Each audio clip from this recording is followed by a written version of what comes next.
வணக்கம். மாலை முரசு தொலைக்காட்சியின் இரவு 8 மணி செய்திகளை வழங்குவோர் Indica Easy. Be always ready with Indica Easy. செய்திகளை விரிவாக பார்ப்பதற்கு முன் தலைப்புச் செய்திகளை பார்க்கலாம். பொங்கல் பண்டிகைக்கான பரிசு தொகுப்பை அறிவித்தது தமிழக அரசு. 1 கிலோ பச்சரிசி, 1 கிலோ சர்க்கரை, 1 முழு கரும்பு வழங்கப்படும் என முதலமைச்சர் மு.க.ஸ்டாலின் அறிவிப்பு.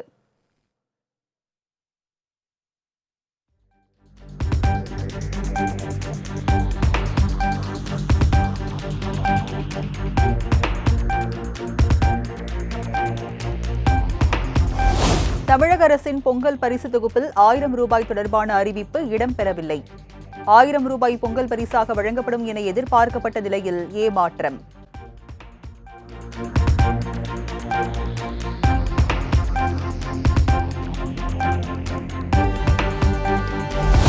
புதுச்சேரியில் நடைபெற்ற பாமக சிறப்பு பொதுக்குழு கூட்டத்தில் நிறுவனர் ராமதாஸ், கட்சித் தலைவர் அன்புமணி இடையே கருத்து மோதல்.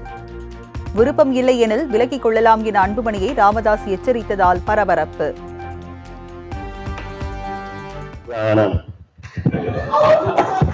அவனுக்கு இப்பதான் 4 மாசம் வந்தான், கட்சியில 4 மாசத்துக்கு முன்னாடி வந்திருக்கிறான்.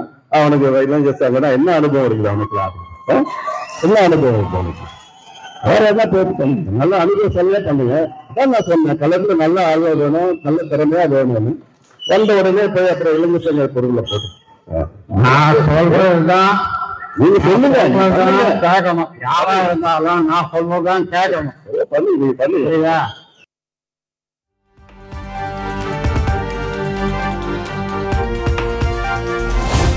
நான் ஆரம்பித்த கட்சி, நான் சொல்வதைத்தான் கேட்க வேண்டும். பொதுக்குழு மேடையில் அன்புமணிக்கு செக் வைத்த ராமதாஸ். நல்ல ஆழ்வா வேணும், நல்ல திறமையா வேணும்.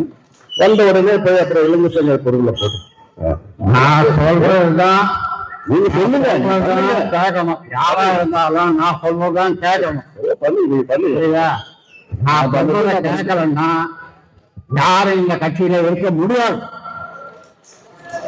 இது நான் உண்டாக்குற கட்சி. நான் சொல்றத கேட்கலன்னா யாரும் இந்த கட்சியில இருக்க முடியாது. இன்னும் சரி அப்போ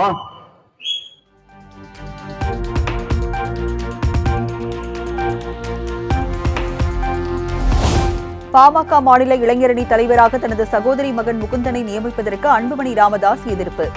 பாமகவில் ஏற்பட்ட திடீர் சலசலப்பால் அரசியல் வட்டாரத்தில் பரபரப்பு.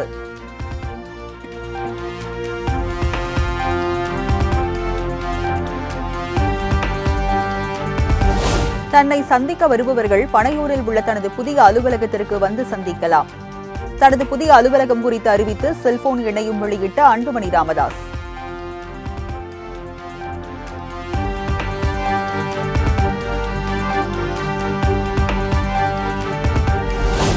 சென்னை பனையூரில் வெறிச்சோடிய நிலையில் காணப்படும் அன்புமணியின் அலுவலகம். தன்னை பனையூர் அலுவலகத்தில் வந்து சந்திக்குமாறு அன்புமணி அழைப்பு விடுத்த நிலையில் நிர்வாகிகள், தொண்டர்கள் யாரும் செல்லவில்லை என தகவல்.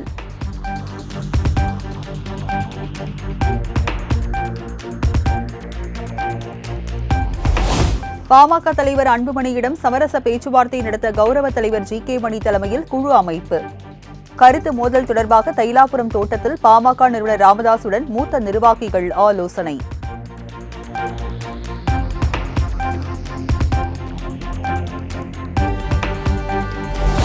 பாமக பொதுக்குழு கூட்டத்தில் நடந்தது கருத்து பரிமாற்றமை தவிர கருத்து வேறுபாடு கிடையாது.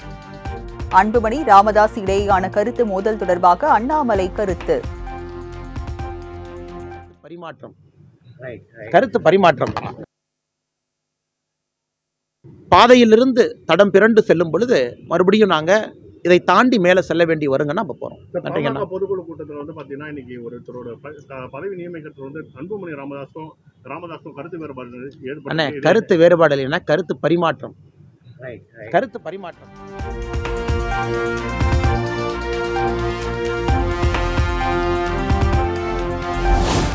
பாதிக்கப்பட்ட பெண்ணின் சகோதரனாக பார்த்தால் தனது செயலை யாரும் கேலி செய்ய மாட்டார்கள் என அண்ணாமலை விளக்கம். தனது அரசியலை பிடிக்காதவர்கள் தான் கேலி செய்வார்கள் எனவும் கருத்து. அந்த பாதிக்கப்பட்ட பெண்ணினுடைய ஒரு சகோதரனை நினைச்சுங்க ஐயா, அரசியல் தலைவராக பார்க்குறீங்க. அந்த பாதிக்கப்பட்ட பெண்ணுடைய சகோதரனை நினச்சிங்கன்னா யாரும் தப்பாக பார்க்க மாட்டாங்க. அரசியல் தலைவராக பார்த்தா நம்ம அரசியல் பிடிக்காதவங்க 2 பேர் கிரிட்டிசைஸ் பண்ணுவாங்க. எதிர்க்கட்சி நண்பர்கள் பண்ணுவாங்க. அதனால் அரசியல் தலைவராக பார்க்காதீங்க, பாதிக்கப்பட்ட சகோதரியினுடைய அண்ணனாக பாருங்கள். அப்படி பார்த்தீங்கன்னா பார்வை மாறிடுங்கண்ணா.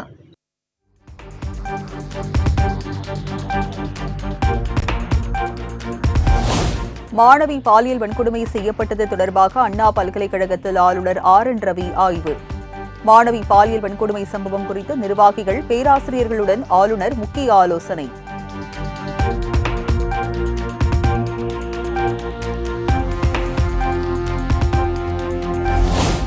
அண்ணா பல்கலைக்கழக பதிவாளர் பிரகாஷ் மாற்றம் செய்யப்பட உள்ளதாக தகவல். ஆளுநர் RN ரவி ஆய்வு செய்த நிலையில் விரைவில் அறிவிப்பு வெளியாகிறது.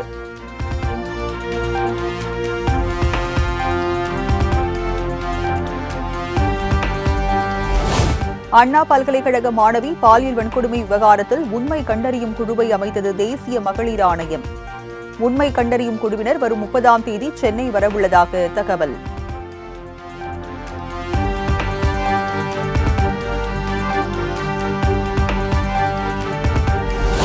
FIR-ஐ பதிவிறக்கம் செய்தது தொடர்பாக 14 பேரும் விசாரணை வளையத்தில் கொண்டுவரப்பட்டுள்ளனர். FIR வெளியான விவகாரத்தில் ஆணிவேர் வரை விசாரணை நடத்தப்படும் என தமிழக அரசு உறுதி.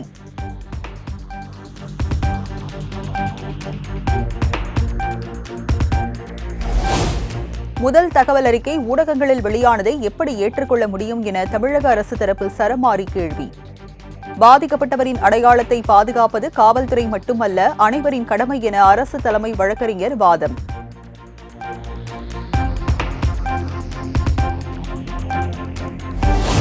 ஊடகங்கள் சுதந்திரத்தை தடுக்க முடியாது. ஊடகங்களால் தான் இதுபோன்ற சம்பவங்கள் வெளிச்சத்திற்கு வந்துள்ளதாக நீதிபதிகள் கருத்து.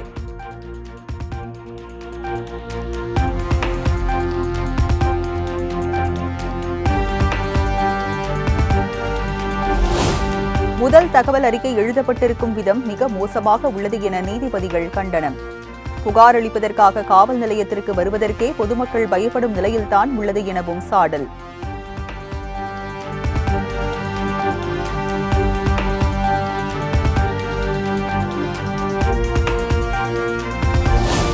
சென்னை அண்ணா பல்கலைக்கழகத்தில் மொத்தம் உள்ள 988 கேமராக்களில் 849 செயல்பாட்டில் உள்ளன. மாதந்தோறும் கேமராக்கள் செயல்படுகிறதா என பரிசோதனை செய்யப்படுவதாகவும் அண்ணா பல்கலைக்கழக நிர்வாகம் நீதிமன்றத்தில் தகவல்.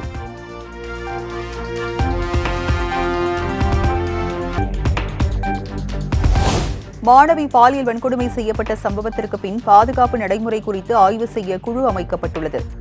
எதிர்காலங்களில் இதுபோன்ற சம்பவங்கள் நடைபெறாமல் தடுக்கப்படும் எனவும் அண்ணா பல்கலைக்கழக நிர்வாகம் உறுதி.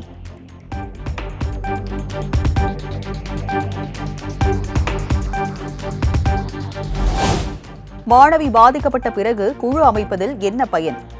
அண்ணா பல்கலைக்கழக நிர்வாகத்திற்கு உயர்நீதிமன்ற நீதிபதிகள் சரமாரி கேள்வி.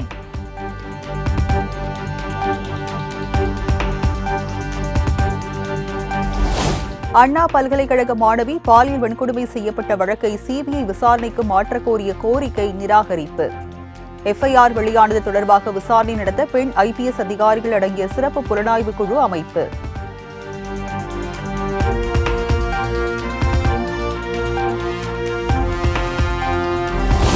மாணவியின் அடையாளத்தை FIR-இல் குறிப்பிட்டது சட்டப்படி தவறு.